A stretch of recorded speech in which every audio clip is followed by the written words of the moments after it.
I had just bought the cottage when my daughter-in-law called. "We'll be there in 2 hours with 20 for my family. Prepare rooms, cook for all, we're staying 2 weeks." I smiled and made a plan. The box still sat open on the floor. Its flaps folded neatly like wings. I hadn't even unpacked the linens when the phone rang. I wiped my hands on my jeans and answered without checking the name. I didn't need to. Only one person called like that. "Hey, Calvina, just a heads up. We'll be there in about 2 hours. There's 20 of us from my side. I told them you had the space. If you could get the rooms ready, that'd be great. Oh, and food, obviously." That was it. No pause. No. "Is this a good time?" "No, congratulations on the new place." She made it sound like a delivery notification. I stayed silent for a beat, letting the words settle like dust. Then I said, "All right," because I've learned that's the best thing to say when someone isn't asking for your input anyway. When the call ended, I stood there for a long moment, listening to the quiet creak of the new walls. I'd only moved in 3 days ago. My name was still on the paperwork in the folder on the counter. My name, no one else's. And yet somehow, Kinley had already declared it a family lodge. Her family, to be exact. I didn't pace. I didn't cry. I just walked over to the kitchen drawer, pulled out a yellow notepad, and flipped it open to a fresh page. I wrote the date at the top, drew a line down the middle. On one side, food, towels, trash bags, sleeping arrangements. On the other, legal enforcement, documents, copies. I underlined copies twice. There were 22 chairs in the garage that came with the house. I counted them last week with a kind of joy I hadn't felt in years. I'd imagined them full, yes, but with friends. Laughter, potlucks, not this. They were coming whether I liked it or not. So I decided to like something else. Boundaries. I walked to the guest room and changed the sheets, humming softly, not from contentment, but calculation. By the time the second pillow was fluffed, I had already made my first call. For decades, I'd made do. Rooms that weren't mine. Kitchens I tiptoed in. After Roger passed, Camden had said, "Just until you find your footing, Mom." I believed him. I always did. But 6 years later, I was still in their basement, folding their laundry, packing school lunches I was never thanked for. They didn't charge rent. Kinley liked to point that out often. But they collected everything else. My time, my hands, my silence. That's why this cottage mattered. Not for the size or the lake view or the newly tiled bathroom. It was mine fully. I'd saved for it the way other women my age saved for surgeries or cruises. No loans, no cosigners, no shared title. But even before Kinley's call, I had known this wouldn't be simple. She had always treated my things like a shared resource. If I baked something, she brought it to her book club. If I bought new towels, she said, "Oh, good, we needed more." If I sat down, she asked, "Could you grab me the remote?" The house was new, but the dynamic wasn't. So when she told me 20 people were coming, I didn't panic. I prepared. I stripped the spare beds and shook out the blankets. Kinley's youngest sister, Rhonda, had eczema. She'd complained if the sheets were scratchy. I wiped down the bathroom sink with vinegar. Someone would still leave toothpaste in it. I laid out folded towels. I knew half would vanish by the end of the trip. I didn't do it out of fear. I did it the way you might set the stage before the final act meticulously. Precisely with a strange calm, because the second page of my yellow notepad didn't list towels or snacks. It listed line items, guest policy, local ordinance codes, occupancy caps. I'd spoken to a notary. I had the template ready. All it would take was one more step, and that step would arrive with the sound of gravel cracking beneath unfamiliar tires. The first van pulled up a little before noon. The second arrived 10 minutes later. Then the sedan, followed by 3 people carrying folding chairs and an energy none of them had earned. I counted as they spilled out onto the gravel, 22. Kinley had miscounted or she hadn't cared. The greetings were loud, uncoordinated. A few nodded in my direction. No hugs, no congratulations on the new home. One cousin waved vaguely while dragging in a rolling suitcase. Someone else opened the fridge without asking. They didn't come with casseroles or flowers. They came with Bluetooth speakers, travel mugs, tangled phone chargers, and questions that weren't really questions. "What's the Wi-Fi password? You only have one bathroom downstairs. Don't tell me you don't have oat milk." I didn't answer. I just stepped aside. They moved like they'd been here before. Like this wasn't a guest visit, but a relocation. The eldest aunt took the primary bedroom without asking. Kinley's cousin dropped her bag on the twin bed I'd set up for Camden when he visited next month, and when I returned from putting their coats in the hall closet, 2 teenagers were already arguing about which bed had the better view. I went to the small den, the one with the pull-out couch and a lamp that flickered. I gathered my things from the larger guest room quietly. No one offered to help. No one asked if I was okay giving up my space. Kinley caught me carrying my folded clothes. She gave a sympathetic smile, the kind people wear when they've already made the decision for you. It's just 2 weeks, she said, her hand resting on my shoulder. Be flexible. I nodded. Flexibility, I've learned, is only admired when it benefits the person asking for it. I took the smallest room in the house without a word. Then I shut the door, not hard, but with purpose, and by nightfall, I had finished revising the contract that no one knew was waiting. I placed the receipt gently on the dining table, right between a half-empty bottle of sriracha and someone's damp flip-flops, 267.94. Just for transparency, I said, folding my hands. Kinley glanced at it, barely pausing between bites. We'll Venmo you later, she said with a laugh, nudging her cousin who was already scrolling on his phone. No one asked what I had bought. No one offered to split it. I watched them pass plates like it was a potluck they hosted later that afternoon. Someone spilled grape soda all over the porch cushions. No one cleaned it. They just flipped the cushion over and walked away. That same evening, Kinley's brother tried to fix the slow-dripping bathroom faucet after I mentioned it. 10 minutes later, I heard metal snap, followed by him muttering something about cheap fixtures. The water shutoff valve was twisted out of place. The house smelled like takeout and spilled beer by the third night. I heard music playing at midnight from 2 different rooms. My kitchen knives had been moved. The toilet paper holder was broken off the wall. I stopped asking. I just noted. I wiped down counters, swept up trail mix from the hallway carpet, replaced a cracked plate with one from the backup set I'd hidden in the top cupboard before they arrived. They brought their noise and their appetite, but what they really brought was entitlement. By day 5, I knew I wasn't waiting on a Venmo transfer. I wasn't waiting on respect either. So I stepped outside onto the porch that still smelled faintly of artificial grape and opened the folder I'd tucked beneath the garden gloves. My fingers didn't hesitate. The phone rang 3 times before she answered. Mrs. Marish, the voice said. You ready? Yes. I replied. I'm done hosting. She asked if I had the papers printed. I said yes. I already had them stacked on the dining room buffet next to the folded receipt. No one ever touched by sunrise. I was already up. The house was quiet in that bloated way a place gets after being overfilled. Too many shoes by the door, too many voices still hanging in the air from the night before. I taped 2 notices on the front entry. Private property, short-term lodging agreement required for all guests. Then I walked to the dining table, cleared away empty coffee cups and someone's half-finished cereal, and set out 22 neatly printed copies. Each document listed the same 3 items, $140 per person per night.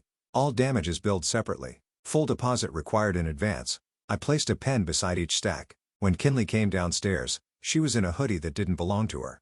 She glanced at the notices, then at the table. What is this? She asked, blinking sleep out of her voice. A lodging agreement, I said. Her laugh was short, clipped. Okay, funny. She picked up a page, skimmed it, and looked back at me. You're serious? I didn't respond. I just walked to the front door, unlocked it, and stepped aside. He pulled up, right on time. Deputy Clem, punctual as always. We'd spoken twice this week, once about the noise complaints, once about occupancy limits for a residential zone. He stepped in, nodded at me, and looked around. Morning, he said. This the group? Kinley's face went pale. You called the police on your own family? I corrected her gently. No, I called the county office. This is enforcement. Camden appeared in the hallway rubbing his eyes. He opened his mouth, but didn't speak. I could see the weight of it land on him. The contracts, the printed receipts, the timeline that proved this wasn't sudden. Deputy Clem cleared his throat. Everyone here will need to sign the agreement or vacate by this evening. Kinley dropped the paper like it burned. You're unbelievable. I folded my hands. You're welcome to stay, Kinley. But not for free. Not anymore. Kinley's voice cracked on the second syllable. You're not actually enforcing this, are you? I didn't raise my voice. I didn't even blink. I am, I said. Handing Deputy Clem the first folder. Everything's here. Recorded call. Time-stamped message. Occupancy caps. Neighborhood policy. I filled out my side of each agreement. Camden stepped forward, arms crossed, trying to play the middle like he always did. Mom, come on. This is unnecessary. They're just staying a little while. Deputy Clem flipped through the pages, nodding slowly. Actually, he said, it's perfectly lawful, and you were informed verbally and in writing. She gave notice. These aren't guests.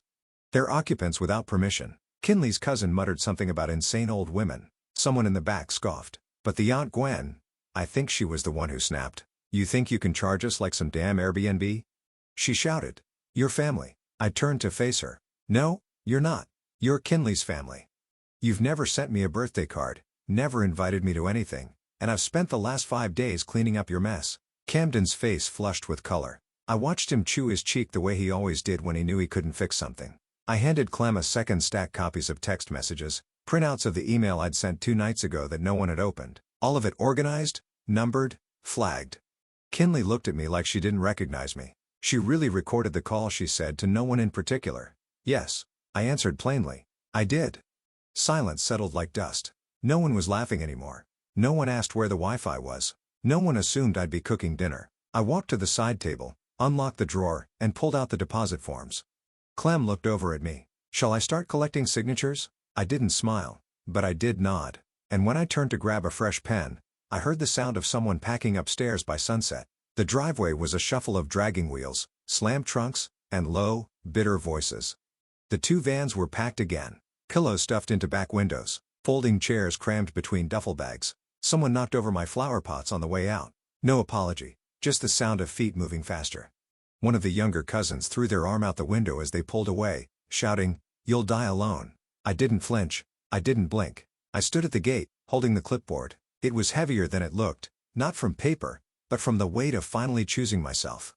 Camden walked to the car with Kinley trailing behind him. Her mouth was tight, arms crossed. She didn't look at me until she reached the sidewalk. "You made this hostile," she said, the words landing like a final shot. I looked at her and said calmly, "No, I just made it clear." Camden didn't meet my eyes. He got in the car, closed the door, and stared straight ahead. I stood there until both vans and the sedan had disappeared around the curve of the street. The wind picked up just enough to lift the edge of the notice still taped to the porch. I turned back toward the house, opened the door, stepped inside. No voices, no footsteps overhead, no music leaking through the walls. Silence. I set the clipboard down on the kitchen counter, wiped the dust ring where someone had left a cup of soda, took the trash out, lit a small candle I'd been saving for after the chaos. The flicker of the flame cast soft shadows across the tile. For the first time in over a week, I sat down at the dining table not to clean, not to tally receipts, not to write warnings or notes, just to sit, and the quiet wasn't empty. It was full of everything they didn't take with them. Dignity, peace, and space that was finally mine again. I took one long breath, and then I reached for the envelope Camden had left behind on the side table. The envelope was unsealed. The handwriting familiar, tight, careful strokes like he used in school when he didn't want the teacher to mark him down for smudging. "I hope one day you see how cold this was." It read, that was all. No signature, just that line sitting there like it had the final word. I didn't cry. I didn't crumble or reread it, looking for softness between the syllables. I folded it once, then again, and slid it into the fireplace. The flame caught quick, paper curls like it wants to be forgiven. I didn't grant it that. I walked through the house slowly after that. Kinley had left towels crumpled on the floor. Someone's makeup bag was still in the guest bath, tipped sideways, powder dust coating the sink. The beds were unmade, sheets halfway off the corners, a slice of pizza crust abandoned on a windowsill like an afterthought. I didn't pick up a thing. Instead, I made one more call. By noon the next day, a cleaning service arrived. 2 women, kind and efficient. I made them tea and left them to it. I didn't scrub away the mess they left.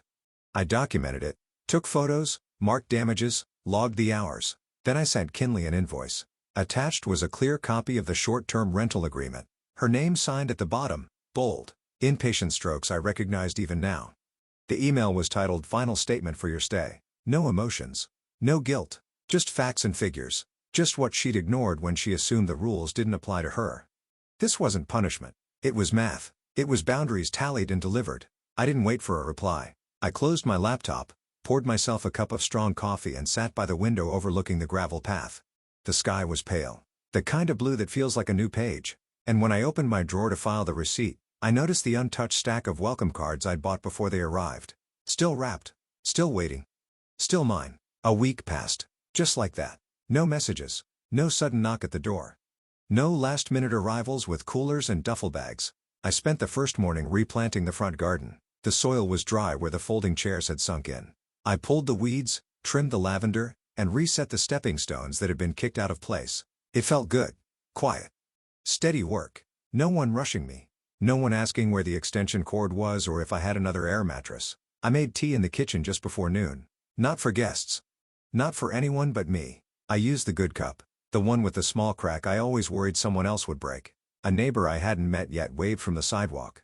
Another one stopped by with muffins. Said she noticed I'd finally moved in. She didn't ask questions. She just smiled, handed over the tin, and said, Welcome inside. The silence wasn't lonely. It was restorative. The kind that fills your chest slowly and lets your shoulders fall an inch lower. No loud voices bouncing down the hall. No music thumping through the ceiling. No one asking if I had gluten-free bread or a charger for their third phone. The laundry basket was empty.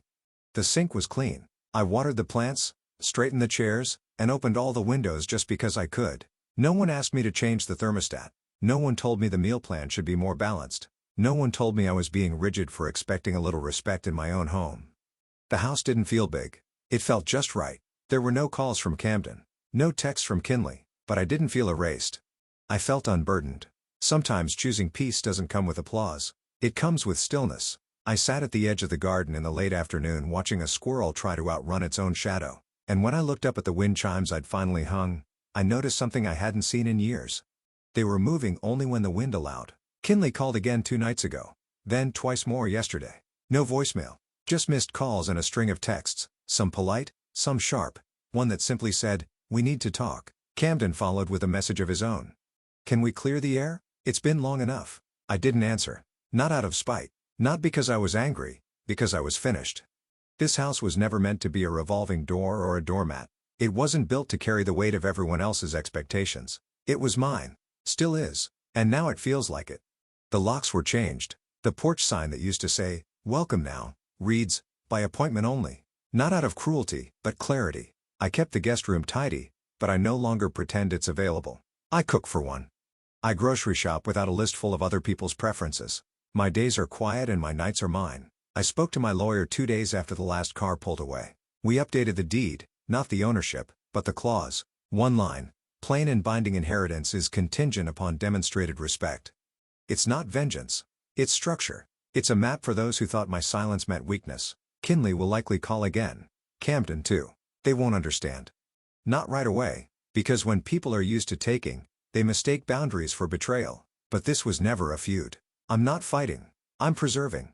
The house is still filled with light in the mornings. The plants have started to bloom again, and the wind chimes sing when they want to, not when someone forces them. Respect doesn't require permission to exist. It just stops waiting for approval. And as I closed the folder on the final set of notarized pages, I felt no weight, just certainty. I placed it in the drawer beside the key box, locked it, and turned back toward the garden.